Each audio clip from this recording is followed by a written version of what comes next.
어느새 그 전화를 받은 지도 1년이 넘어가네요. 그 전화가 왔을 때도 지금처럼 추운 겨울이었어요. 그 전화를 받고 나서 너무 놀라기도 했고 또 문득 잊고 지냈던 과거의 결혼 생활이 다시금 떠오르기도 해서 기분이 심란하기도 했습니다. 참 다사다난했던 제 결혼 생활에 대한 기억을 얘기해 보려고 해요. 저는 고등학교 졸업 후에 한 식품 공장 사무직으로 취업을 했습니다. 저는 오빠 둘, 언니 하나가 있고 제 밑으로는 여동생이 하나 있는데요. 오빠 둘이랑 제 여동생은 그나마 대학에 들어갔고 언니와 저는 대학에 못 갔습니다. 저도 대학을 다니고 싶었는데 집안 형편도 좋지 않은 데다 부모님도 저를 대학에 보낼 생각은 없으셨어요. 그래서 저는 어쩔 수 없이 대학 진학이 아니라 취업을 선택했죠. 취업해서 열심히 돈 벌고 나중에 여유가 되면 늦더라도 대학생활 한번 해봐야지 라며 아쉬움을 달랬던 기억이 납니다. 그렇게 식품공장 사무직으로 일을 했었는데 저보다는 다들 나이가 많으셨어요. 20대 초반인 저보다 다 나이가 훨씬 많으셨는데 그중 그나마 가장 어렸던 사람이 노영균이라는 이름의 주임님이었습니다. 노 주임님은 저하고 9살 차이가 났었고 제가 들어오기 전까진 막내였다고 했죠. 그 회사에선 그나마 어린 편이었지만 저하고는 9살이나 차이가 났기 때문에 제 입장에서 노 주임님은 그냥 아저씨였어요. 당연히 회사의 주임님일 뿐이지 그 어떤 사적인 감정도 없었습니다. 그런데 노 주임님은 좀 유별스럽게 저를 잘 챙기셨어요. 게다가 다른 분들도 처녀총각인 노 주임님과 저를 엮어주려고 장난도 많이 치셨죠. 그때 당시엔 그게 싫었어요. 20살 초반에게 30살인 남자는 아저씨로밖에 안 느껴지고 당연히 이성적인 감정도 없는데 자꾸 주변에서 엮으려고 하니까요. 하지만 저도 어리기도 했고 어쨌든 회사 생활이다 보니 주변 분들이 그러는 걸 실은 내색도 못했습니다. 적당히 거리를 두고 지냈고 업무상 필요한 얘기 정도만 주고받았는데 회식 자리에서 옆자리에 앉게 되었고 그날 처음으로 사적인 대화도 많이 나누게 되었어요. 그분은 저를 잘 챙겨주었고 막상 대화를 나눠보니 자상하면서도 남자다운 모습이 매력이 있는 사람이더라고요. 그 후 일이 늦게 끝나서 야근을 해야 되면 집에 갈 때 꼭 저를 데려다 주었습니다. 걸어서 15분 정도 거리여서 그리 멀지는 않았는데 밤길에 여자 혼자 다니면 위험하다고 꼭 15분 거리를 같이 걸어서 데려다주고 본인은 되돌아서 갔죠. 그런 배려가 참 고맙기도 하고 좋은 사람이구나 마음이 점점 가기도 하더라고요. 그러다가 같이 주말 당직을 서게 되었습니다. 이런저런 얘기를 하다가 나는 내 동생 대학 보내주고 나중에 돈 벌어서 나도 대학 갈 거다. 그런 소리를 했습니다.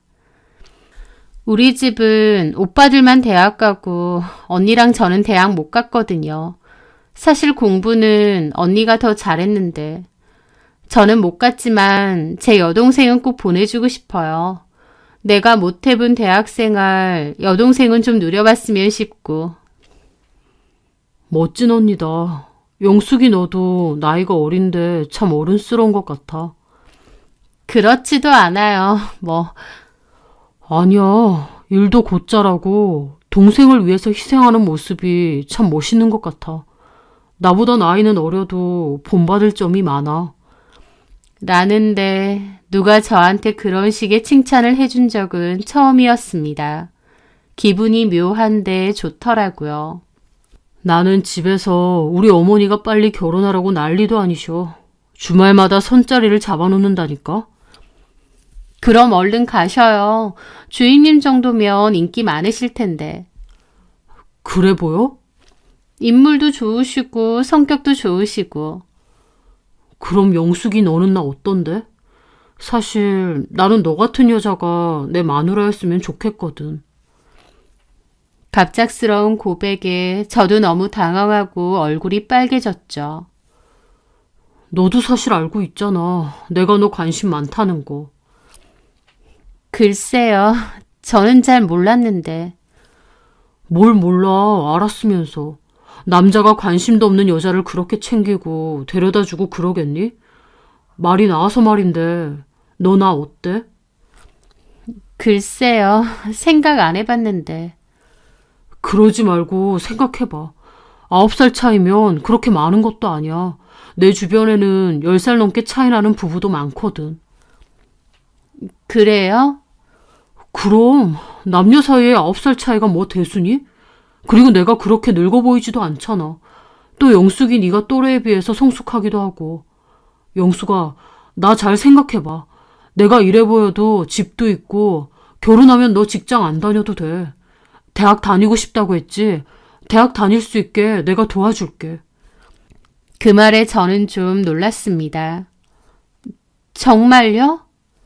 그래, 나 집도 있고 돈도 좀 모아놨다니까? 마누라가 대학 다니고 싶다는데 그거 하나 못 도와주겠어? 나 그런 째째한 놈 아니야. 나랑 한번 만나보자. 결혼하면 너 하고 싶은 거 하고 살게 해줄게. 라는 겁니다. 저를 서포트해주고 하고 싶은 거 하고 살게 해줄 수 있다는 노주임님이 어른스러워 보이고 멋져 보이더라고요. 그리고 나를 그렇게까지 좋아하셨나? 나에 대한 마음이 그렇게 진심인가? 놀라기도 했고요. 저는 그날 퇴근 후 남은 주말 내내 노주임님에 대해서 생각을 했습니다.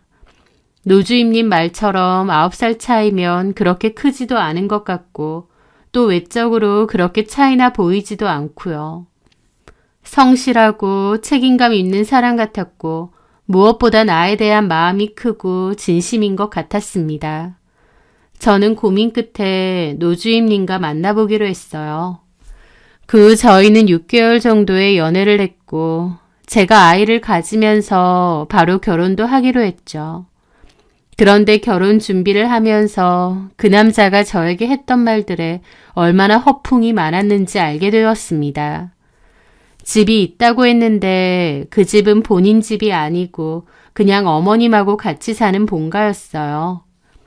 남편은 원래 어머님, 신우 이렇게 세 식구로 살았는데 신우는 결혼하고 옆 지역으로 가서 살았고 그 집에는 남편과 어머님 둘만 같이 살았습니다. 남편이 말하는 집이라는 게 남편이 벌어서 따로 마련한 게 아니라 그냥 본가를 말한 거였어요. 한마디로 결혼하고 나면 저는 바로 시어머니하고 같이 살아야 했죠. 게다가 모아놓은 돈도 좀 있느니 어쩌느니 했는데 전혀 아니었습니다. 남편은 오히려 직장 생활한 기간에 비해서 모아놓은 돈이 턱없이 적었어요. 큰 회사는 아니더라도 그래도 본가에서 생활하면서 월급만 잘 모았으면 적지 않았을 텐데 이상하게도 모아놓은 돈이 별로 없는 겁니다. 결혼하고 나서 한참 지난 후에야 알게 되었어요. 남편은 그 돈들을 노름에다 썼다는 것을요.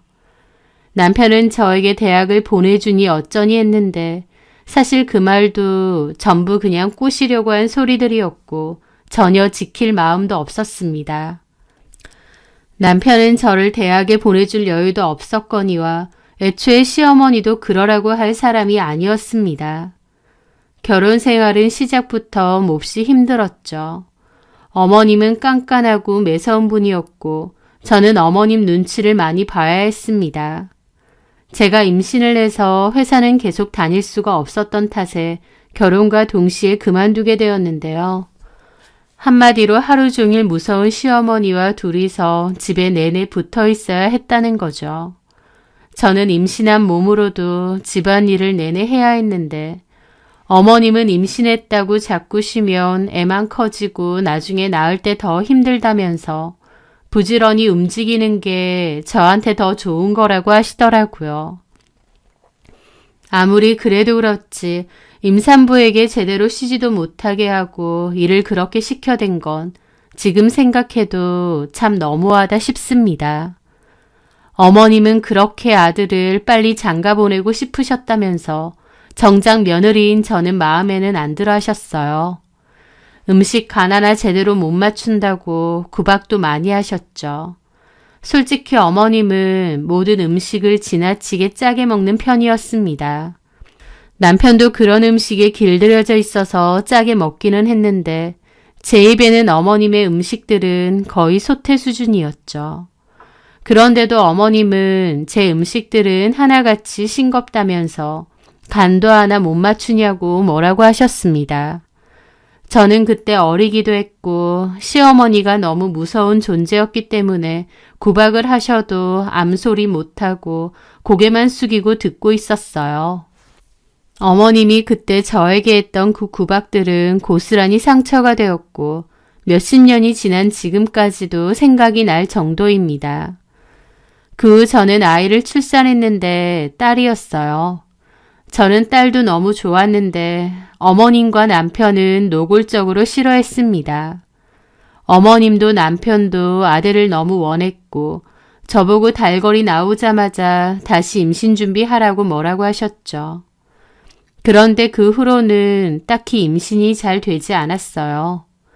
혼전 임신으로 딸을 가진 거다 보니 임신이 잘 될 줄 알았는데 생각보다 임신 소식은 없었습니다. 어머님은 빨리 아들 낳으라고 구박을 하시니까 스트레스도 너무 많이 받았는데 그래서 더더욱 아이가 안 들어섰나 싶기도 해요.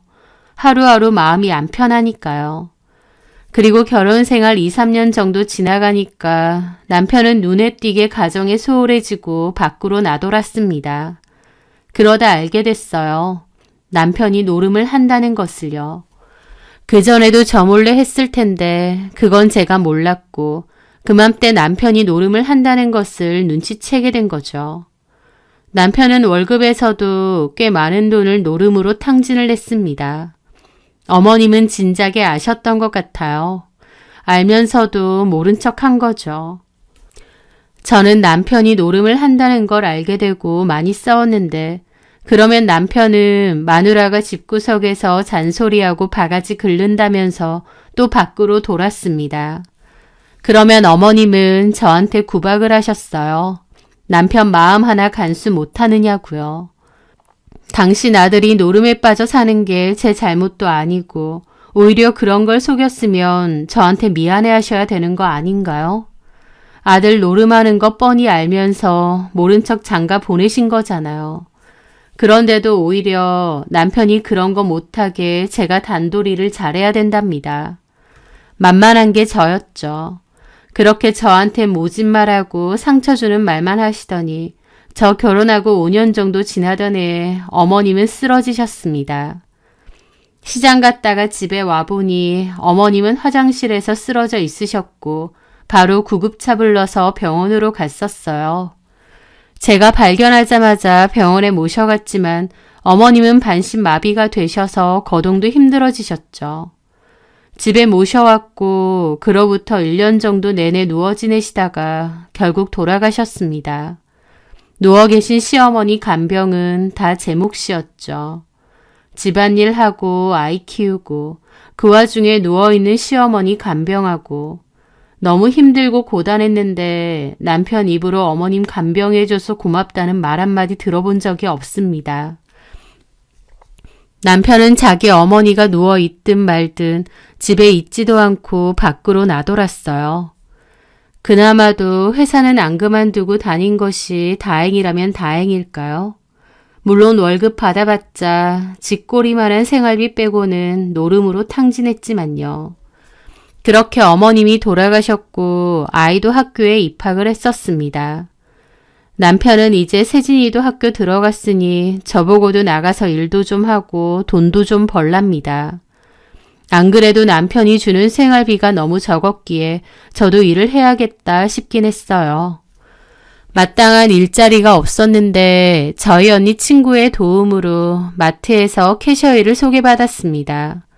얼마나 고맙고 소중한 일자리던지요. 그렇게 저는 마트에서 일을 했고 제가 번 돈으로 생활비를 충당했어요. 그때 당시 여유는 없었어도 마음이 좋았던 이유는 다 저희 딸 때문이었습니다. 저랑 남편 사이에서 어쩜 그런 똑똑이가 태어났는지 모르겠는데 저희 딸은 어렸을 때부터 야무지고 똘똘했어요. 한글도 제가 가르쳐 준 것도 아닌데 5살에 지 혼자서 읽을 정도였고 초등학교 들어가고 나서도 공부도 잘하고 야무지다고 담임 선생님이 늘 입이 마르게 칭찬하셨죠. 어머님, 세진이가 공부도 잘하지만 의젓하고 친구들하고 사이가 참 좋아요. 라는 얘기를 늘 들었습니다. 없는 형편에 학원도 잘 못 보내주는데 알아서 공부하고 야무지게 크는 딸을 보니 얼마나 고맙고 기특하던지요. 미안하기도 하고요. 그런데 정작 저희 남편은 똑똑한 딸을 그리 반기지 않아 했습니다. 자식이 똑똑하고 야무지다고 하면 어느 부모든 너무 기뻐할 일이고 또 형편되는 대로 서포트도 해주고 싶어 할 겁니다. 하지만 저희 남편은 예외였어요. 남편이 기본적으로 가정에 소홀하고 자식한테도 크게 애정이 없다는 건 알고 있었는데요. 딸이 공부를 잘하든 말든 별로 관심도 없고 심지어는 딸내미 공부 잘해봤자 지 잘난 줄 알아서 남자들이 싫어한다면서 그럼 나중에 결혼하기도 힘들 거랍니다. 여자는 집안일 잘하고 적당히 아둔해야 오히려 시집 잘 가고 살기 좋다면서 공부 잘하는 거 다 필요 없다고 고리짝 시대에나 할 법한 소리를 하고 있는 겁니다. 그때도 진짜 어처구니가 없었지만 지금 생각해보면 남편의 머릿속은 노름밖에 안 차 있었던 것 같아요. 있는 돈이라곤 전부 노름하는 데 써야 되는데 행여나 딸한테 돈으로 서포트해줘야 되는 일이 생길까봐 자기 노름해야 되는 돈 모자랄까봐 저랬던 게 아닌가 싶네요. 지밖에 모르는 인간이었죠. 하여튼 딸한테도 툭하면 공부 잘할 필요 없다는 소리를 잘했는데 그래도 저희 딸은 꿋꿋하게 공부 열심히 하고 엄마 힘들다고 집 청소도 잘해놓는 착한 딸이었죠. 저는 마트에서 열심히 일하면서 돈을 벌었습니다. 제가 받은 월급은 보통 생활비로 다 썼지만 저는 그중 적게나마 일부를 떼서 저금을 했어요. 그 돈은 나중에 딸이 대학 갈 때 줄 돈이었습니다. 제가 돈 때문에 대학을 못 들어갔었기 때문에 대학 등록금만큼은 아무 걱정 없이 바로 주고 싶었거든요. 그래서 딸 중학생 때부터 야금야금 모았습니다. 남편한테는 비밀이었죠. 남편은 갈수록 노름하는 게 심해졌고 집에 안 들어오는 날도 잦았어요. 회사에서 저런 인간을 두고 보나 안 자르나 싶을 정도였죠. 그때쯤 저랑 남편은 솔직히 남남이나 다름없는 정도였습니다. 저도 남편에게 애정이 없었고 남편도 저를 부엌대기 정도로만 생각하는 듯 했어요. 그 옛날 저에게 하고 싶은 거 다 해보라면서 저한테 수줍게 고백을 했던 그 남자는 온데간데 없이 사라지고 노름이랑 술에 빠져서 집에도 안 들어오는 지긋지긋한 논팽이만 남아있더라고요. 딸도 나중에는 차라리 아빠가 집에 안 들어오는 게 속 편하다고 할 정도였죠. 딸은 그래도 아빠랍시고 말은 저렇게 해도 아빠를 은근 챙기긴 했습니다. 아빠가 술 먹고 와서 거실에서 아무렇게나 자고 있으면 꼭 나와서 이불 덮어주고 저 없으면 아빠 먹으라고 미역국도 끓여놓고 그랬거든요. 또 지 용돈 모아서 아빠 생일엔 나름 영양제 같은 것도 약국에서 사다가 선물해주고 그랬어요. 그래도 아빠라고 건강 안 좋아질까봐 걱정을 했던 것 같습니다. 남편은 딸이 나름 신경 쓰는 것도 관심 없고 남편의 두 눈은 노름이라는 글자밖에 안 보이는 듯 했죠. 게다가 알코올 중독 증세까지 심해지는 건지 나중에는 안 하던 주사까지 부리는 겁니다. 그나마 원래 술 먹으면 바로 잠들었는데 딸의 고등학생쯤 됐을 무렵 주사가 심해지더니 술 먹고 소리 지르고 물건 집어 던지고 행패를 부리기 시작하더라고요. 저는 남편 때문에 이른 나이에도 머리가 하얗게 셀 정도로 극도의 스트레스를 받았습니다. 이혼 생각 안 했냐고요? 하루에도 수도 없이 이혼 생각했습니다. 돈을 제대로 벌어오는 것도 아니고 가족에게 잘하는 것도 아니고 하다못해 딸한테라도 잘하면 그거 하나라도 보고 결혼 생활 유지했을 겁니다. 그런데 오히려 얌전히 공부하는 딸 못 살게 굴고 스트레스 받게 하고 남편이란 작자에게 치가 떨리더라고요. 딸도 오죽하면 독서실을 끊어달라고 했죠. 그래서 독서실을 끊어줬더니 아빠란 인간이 술 먹고 와서 저한테 한다는 말이 독서실 다니는 거 맞냐고 어디 남자 만나고 다니는 거 아니냐는 헛소리를 하는 겁니다. 그래서 저랑 또 크게 싸운 적도 있었죠. 하여튼 저는 이혼 결심을 했는데 원래 제 계획은 딸의 대학교 입학하면 바로 이혼하겠다는 거였습니다. 어쨌든 이혼이라는 게 꽤 큰일이다 보니까 한참 공부하고 예민한 딸을 혼란스럽게 하고 싶진 않았거든요. 조금만 참자, 딸의 대학만 들어가면 저 인간하고도 끝이다. 그렇게 결심했었죠. 딸이 고3일 때 저는 딸 등록금으로 1,500만 원 정도를 모아놨고 딸한테도 얘기했습니다. 입학 등록금은 엄마가 준비해 놨으니까 걱정하지 말고 네가 가고 싶은 대학 가라고요. 딸은 너무 고맙다면서 자기가 잘 돼서 엄마를 호강시켜주니 어쩌니 하더라고요. 저는 그런 거 다 필요 없고 네가 하고 싶은 거 하고 살면 된다고 했습니다. 그런데요. 딸 중학생 때부터 힘겹게 모았던 그 돈은 딸 등록금으로 내보지도 못했습니다. 남편이 들고 도망을 갔거든요. 제가 장롱에 오래된 코트 한 주머니에 통장을 잘 숨겨두었는데 귀신같이 그걸 어떻게 알고 도장이랑 싹 들고 도망을 간 겁니다. 저는 이 인간이 하다하다 딸 등록금까지 들고 가서 노름을 하는구나 미치고 팔짝 뛰겠더라고요. 남편에게 전화해서 그 돈 당장 들고 오지 않으면 신고하겠다고 했더니 가족끼리 뭔 신고냐면서 어디 실컷 해보라고 하더니 전화 끊더라고요. 그 후론 제 연락도 안 받았고요. 저는 남편을 찾으려고 남편 주변을 뒤지다가 남편이 바람을 핀다는 것까지 알게 되었습니다. 하나만 하는 인간은 없다더니 노름의 바람까지 아주 가지가지 했더라고요. 상대 여자는 옆 동네에서 옷가게 하는 여잔데 제가 알아보니까 그 동네 사람들은 저희 남편이 그 여자 남편인 줄 알 정도로 자주 왔다더군요. 게다가 그 여자가 차를 바꿨는데 주변 사람들에게 자랑하기를 남편이 차 바꾸라고 돈을 보태줬다는 소리까지 했습니다. 그 남편이 지 남편인가요? 제 남편이죠. 그때 당시 그 여자가 타던 차가 시세로 치면 2천만 원 좀 넘는 차였는데 남편이 저한테 1,500 들고 도망갔으니 그걸로 산 거나 다름없는 거였죠. 저는 그 사실을 알게 되고 뒷목을 잡았습니다. 남편은 말할 것도 없고 그 여자도 가만 못 두겠더라고요.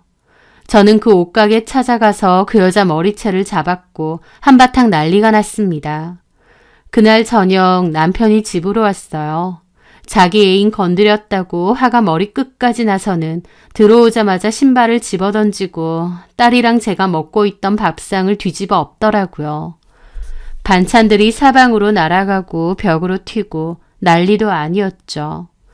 남편은 지 애인 건드렸다고 제 목을 조르려고 했고 딸이 말렸더니 딸까지 밀쳤습니다. 애미나 딸년이나 똑같다고 생 난리를 쳤고 딸은 화장실에 숨어서 경찰에 신고를 했어요. 남편은 문 열라고 생 난리를 치다가 방으로 들어가 딸이 공부하던 책도 모조리 다 찢어버렸죠. 진짜 사람 새끼인가요? 지 바람피는 애인 건드렸다고 지 새끼 공부하는 책 다 갈기갈기 찢고 와이프 목 조르려고 하고 그날 경찰이 왔고 남편은 서해 조사까지 받으러 갔습니다. 딸과 저는 부둥켜 안고 울었고 딸이 그러더라고요. 아빠 그 여자한테 보내버리라고. 아빠 없이 우리끼리만 살자고요. 저도 울면서 알겠다고 그러자고 했습니다. 그날 후로 저는 바로 이혼 준비를 했습니다. 남편은 양육권이나 친권에는 관심이 없었기에 어려움 없이 모조리 제가 가지기로 했어요. 그리고 다시는 우리 앞에 나타나지 말라는 조건을 내걸고 남편으로부터 재산분할 명목으로 5천만 원 받고 이혼해줬습니다. 그때는 저도 남편이 너무 지긋지긋해서 오래 다투고 싶지도 않았고 그저 빨리 이혼만 했으면 했거든요. 남편과 이혼 후 작은 단칸방을 하나 얻어 딸이랑 살았습니다. 남은 돈은 딸 대학 등록금을 내줘야 했으니까요. 험난하고 말도 많았던 과정 속에서도 딸은 묵묵히 공부를 했고 원하던 대학에 입학을 하게 되었어요. 남편 놈은 저 나가자마자 그 상간녀를 집으로 불러와서 같이 살았던 것 같고 그 상간녀가 아들을 출산했다고 하더라고요. 그래, 원하던 아들 출산했으니 둘이서 천년만년 살아봐라. 잘 어울리는 바퀴벌레 한 쌍이다. 욕을 했었죠. 더불어 책임감도 없고 이기적이고 노름까지 하는 그 싹수노란 인간하고 사는 그년 인생도 참 볼만하겠다. 저는 상간녀를 떠올리며 그런 생각도 했었습니다. 그 후로 저는 남편을 다시는 본 적이 없습니다. 소식도 못 들었죠. 딸이 대학에 들어가면서부터는 학교 근방에 원룸을 하나 구해서 딸이랑 둘이서 살았습니다. 딸이 그때 저에게 그러더라고요. 입학 등록금만 내주면 그 후부터는 자기가 장학금 받으면서 다니겠다고요. 저는 재산분할로 받은 돈 중 딸 등록금은 따로 빼놨기 때문에 바로 해줬습니다. 그리고 딸은 그 말을 정말 지켰습니다. 학교 다니는 내내 장학금을 받았거든요. 그맘때 제가 다니던 마트가 경영 악화로 문을 닫았고 저는 다른 마트로 옮겨서 일을 계속했어요. 전 남편은 단 한 번도 찾아오거나 연락한 적이 없었는데 저나 딸 입장에선 오히려 다행이었습니다. 뒤늦게 찾아와서 아빠니 어쩌니 하는 것도 너무 최악이니까요. 그 상간녀랑 아들 낳고 잘만 사는가 보다 생각했고 우리 인생에 나타나지만 말아라 싶었죠. 그 후 딸은 대학 졸업한 뒤 변리사 준비를 했어요. 그리고 그해 합격을 하고 변리사가 되었죠. 그 후 딸의 노력으로 좀 더 나은 집으로 이사를 갔습니다. 딸은 자기 아빠에 대한 상처 때문인지 결혼은 전혀 생각 없다고 했고 저도 굳이 할 필요 없다고 너 혼자 편하게 살라고 그랬었죠. 그렇게 시간은 흘렀는데 딸이 저에게 그러더라고요. 마트 이제 그만두고 엄마도 대학을 다녀보는 게 어떠냐고요. 저는 그게 뭔 소리냐고 막 웃었죠. 내가 나이가 몇인데 무슨 대학이냐고요. 하지만 딸은 진지하게 엄마도 배워보고 싶은 공부가 있다고 했고 또 대학도 가고 싶어 하지 않았냐면서 딸이 보내준다고 저보고 대학을 가라고 했습니다. 나처럼 나이 든 사람이 대학 들어가면 남들이 흉본다고 했더니 딸은 무슨 소리냐고 손사래를 치더라고요. 대학에 엄마처럼 나이 들어서 공부하고 싶어서 오는 분들 종종 있다. 그분들 정말 열심히 공부하고 얼마나 멋진 줄 아느냐고요. 제가 열심히 쌈짓돈 모아서 딸 대학 등록금 만들어준 것처럼 이번엔 자기가 저를 위해 대학 등록금을 내주겠답니다. 처음에는 그냥 웃고 넘겼는데 그 뒤로는 계속 딸 말이 생각나고 고민이 생기더라고요. 왜냐면 꼭 이루지 못한 꿈처럼 아쉬움이 계속 남아있긴 했거든요. 저는 대학을 간다면 문학을 전공해보고 싶었는데 딸은 적극적으로 저에게 하고 싶은 걸 해보라고 했습니다. 결국 많은 고민 끝에 저는 마트를 그만두고 대학에 입학하기로 했습니다. 늦은 나이에 열심히 입시 준비도 했었고 합격도 했죠. 파릇파릇한 청춘의 나이로 대학교에 다니는 건 아니지만 이제라도 대학 다니면서 하고 싶은 공부도 하고 젊은 친구들하고 얘기도 나눠보고 저만의 캠퍼스 라이프를 즐기기 시작했죠. 처음엔 어색하고 막막하고 적응이 영 힘들기도 했지만 또 익숙해지니까 학생으로서 사는 것도 나름 재밌더라고요. 또 학교를 다니면서 또 다른 저의 꿈도 생기기 시작했고요. 그렇게 뒤늦은 나이에 학생으로 살던 무렵 벼랑간 그 전화를 받게 되었습니다. 수업이 끝나고 나오는 길에 받았는데 낯선 번호였죠. 여보세요? 여보세요? 올케, 나야. 나 기억나? 올케라는 낯선 말에 깜짝 놀랐죠. 전화를 한 사람은 전 남편의 누나였던 겁니다. 이미 이혼한 지도 10년이 넘었는데 갑자기 전 신우가 저한테 전화할 일이 뭐가 있겠나요? 당황스럽더라고요. 어머, 어쩐 일로. 그런데 신우가 뒤이어 하는 말은 몹시 충격이었습니다. 생각지도 못하고 살았기에 더 놀랐던 것 같아요. 왜냐면 신우는 남편의 부고 소식을 알렸거든요. 제가 그래도 남편의 전처고 세진이도 있으니 아빠 장례식장에는 와야 되지 않겠냐 하더군요. 저는 지금 마누라도 있을 텐데 내가 거길 왜 가느냐 했더니 한숨을 푹 쉬고는 없답니다.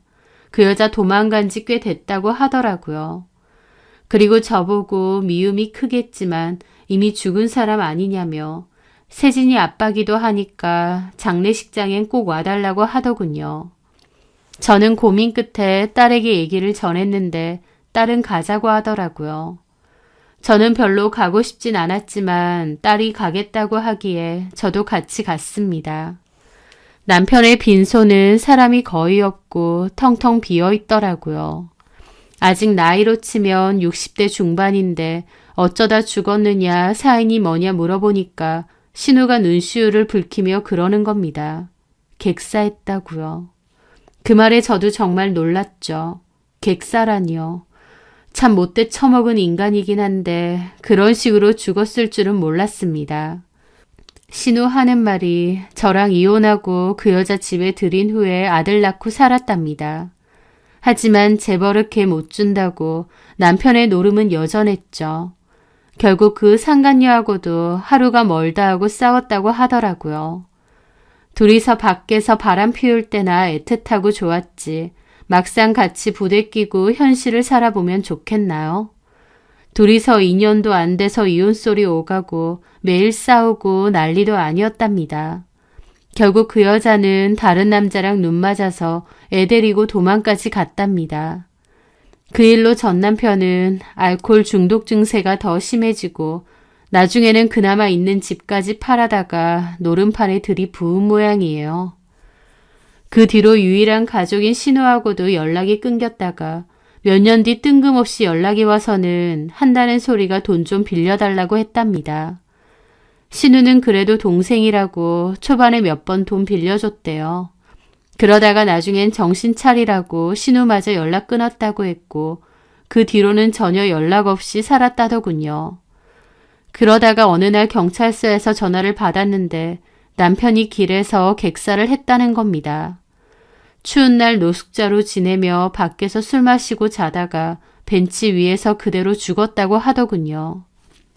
그 얘기를 전해 듣는데 참 어처구니가 없고 너무 한심하고 이루 말할 수 없는 복잡한 심경이 들었죠.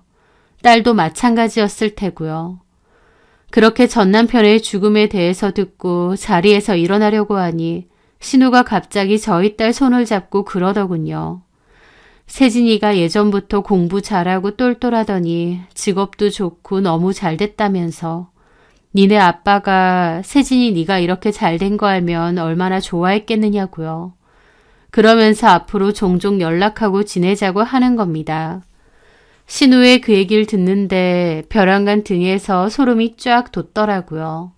가만 생각해보니 남편이 저희랑 완전히 연락이 끊겼으니 망정이지 조금이라도 연이 남아있었다면 저나 딸에게 연락해서 괴롭히고 돈 내놓으라고 하고 딸 앞길까지 망치려고 했을 인간이 전 남편이라는 걸 깨달았죠. 그리고 저는 전 신우에게 단호히 말했습니다. 노영균 죽었다는 얘기 듣고 애 아빠니까 그냥 마지막 가는 길 예의라고 생각해서 온 것뿐이다. 우리는 완전 남남인데 앞으로 연락하고 말고 할 일이 뭐가 있느냐.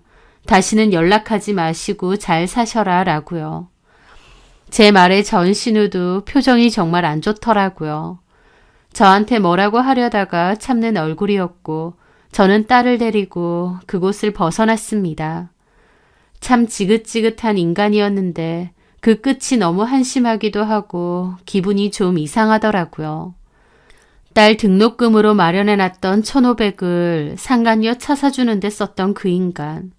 딸도 그 전까진 그나마도 아빠에 대한 정이 있었다면 그 일로 완전히 학을 뗀 눈치였습니다.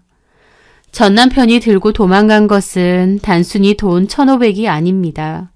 지 가정을 손수 버린 돈이고 인간으로서의 존엄성과 책임감도 같이 버린 돈이죠. 전 남편의 인생은 그 1,500과 함께 차디찬 바닥에서 끝이 났다고 생각합니다.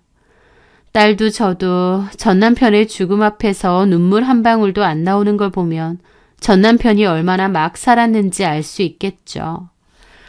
그 옛날 대학 보내주겠다고 어린 저를 꼬셨던 전 남편. 전 남편 놈은 지가 한 약속 싹 지워버렸지만 그래도 딸이 저를 대학에 보내주었습니다.